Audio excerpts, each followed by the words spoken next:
সবার জন্য চাহিদা রাখে, সেই সুন্দর বিষয় নিয়ে আজ কথা বলবো, যা আপনার জীবন বদলে দিতে পারে। ইন্সপায়ার উইথ রেহান থেকে আরও একবার স্বাগত। শুরু থেকে শেষ পর্যন্ত সাথে থেকে শুনতেই থাকুন। নিশ্চয় জীবনে আসবে নতুন গতি। জীবনের প্রতিটি মুহূর্ত যেন এক একটি অমূল্য রত্ন, যা আমরা প্রতিদিন অজান্তেই খরচ করে থাকি। আমরা অনেক সময় ভাবি সময় তো আছেই, কিন্তু আসলে সময় কখনো থেমে থাকে না, অপেক্ষাও করে না। তাই হেলা খেলা আর অহেতুক সময়ে তুমি কাটাইও না বেলা, সময়ের প্রতি করিও না হেলা। এই কথাগুলো শুধু একটি কবিতা নয়, বরং আমাদের জীবনের সবচেয়ে গুরুত্বপূর্ণ সতর্ক বার্তা। যারা সময়কে অবহেলা করে তারা আসলে নিজের স্বপ্নকে অবহেলা করে, আর যারা সময়কে ভালোবাসে তারা নিজের ভবিষ্যৎকে সুন্দর করে গড়ে তোলে। কারণ সময়ই হলো সেই শক্তি যা তোমাকে সাধারণ থেকে অসাধারণ করে তুলতে পারে, যদি তুমি তাকে সঠিকভাবে ব্যবহার করতে পারো। আমরা অনেকেই ফোকাসের কথা বলি, কিন্তু ফোকাস আসলে কোথা থেকে আসে? ফোকাস আসে দায়িত্ববোধ থেকে, লক্ষ্য থেকে, সময়ের মূল্য বোঝা থেকে। যখন তুমি বুঝতে পারবে যে প্রতিটি মিনিট তোমার জীবনের একটি সুযোগ, তখন আর তুমি সময় নষ্ট করতে চাইবে না। সাথে থাকুন, শুনতে থাকুন। জি, আমি বিশ্বাস করি শেষ পর্যন্ত অনুধাবন করলে আসবেই নতুন গতি। তুমি নিজেই নিজের মধ্যে একটি তাগিদ অনুভব করবে, যা তোমাকে বারবার মনে করিয়ে দেবে আমার সময় সীমিত, আমাকে কিছু করতে হবে।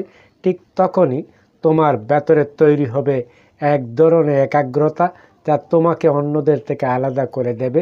মনে রেখো, সফল মানুষ আর সাধারণ মানুষের মধ্যে সবচেয়ে বড় পার্থক্যটা প্রতিভায় নয়, বরং সময় ব্যবহারের অভ্যাসে।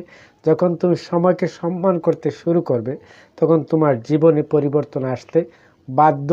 তুমি দেখবে আগে যেখানে অলসতা ছিল, সেখানে এখন কাজের প্রতি আগ্রহ তৈরি হচ্ছে। আগে যেখানে বিভ্রান্তি ছিল, সেখানে এখন স্পষ্ট লক্ষ্য দেখা যাচ্ছে। ফোকাস মানে নিজের মনকে জোর করে আটকে রাখা নয়, বরং এমন একটি পরিবেশ তৈরি করা যেখানে তোমার মন নিজেই কাজের দিকে আকৃষ্ট হবে। তুমি যদি প্রতিদিন নির্দিষ্ট সময় নির্দিষ্ট কাজের জন্য বরাদ্দ করো, মোবাইল বা অপ্রয়োজনীয় জিনিস থেকে নিজেকে দূরে রাখো, আর নিজের লক্ষ্যকে প্রতিদিন মনে করো, তাহলে ধীরে ধীরে তোমার ফোকাস শক্তিশালী হয়ে উঠবেই। এটা একদিনে হবে না, কিন্তু প্রতিদিনের ছোট্ট ছোট্ট চেষ্টা একদিন বিশাল পরিবর্তন নিয়ে আসবে। দিন শেষে যে মানুষটি সময়ের যত্ন নেয়, সে শুধু সফল হয় না, সে শান্তিও পায়। কারণ সে জানে তার সময়কে সঠিকভাবে ব্যবহার করছে, নিজের স্বপ্নের জন্য লড়াই করেছে। আর এই অনুভূতিটাই হলো অম্লান সুখ, যা কোনো টাকা বা বাহ্যিক সাফল্য দিয়ে কেনা যায় না। তাই আজ থেকে নিজের কাছে একটি প্রতিজ্ঞা করো, তুমি আর সময়কে হেলায় নষ্ট করবে না। তুমি প্রতিটি মুহূর্তকে মূল্য দেবে, প্রতিটি সুযোগকে কাজে লাগাবে, আর নিজের লক্ষ্যকে সর্বোচ্চ গুরুত্ব দেবে। কারণ সত্যিটা হলো খুব সহজ, যে সময়কে নিয়ন্ত্রণ করতে পারে সেই নিজের ভবিষ্যৎকে গড়ে নিতে পারে। আবার কথাটি, যে সময়কে নিয়ন্ত্রণ করতে পারে সেই নিজের ভবিষ্যৎকে গড়ে নিতে পারে, আর সেই মানুষটিই একদিন হয়ে ওঠে নিজের গল্পের নায়ক। এই ছিল ছোট্ট বিষয় নিয়ে গুরুত্বপূর্ণ কথা।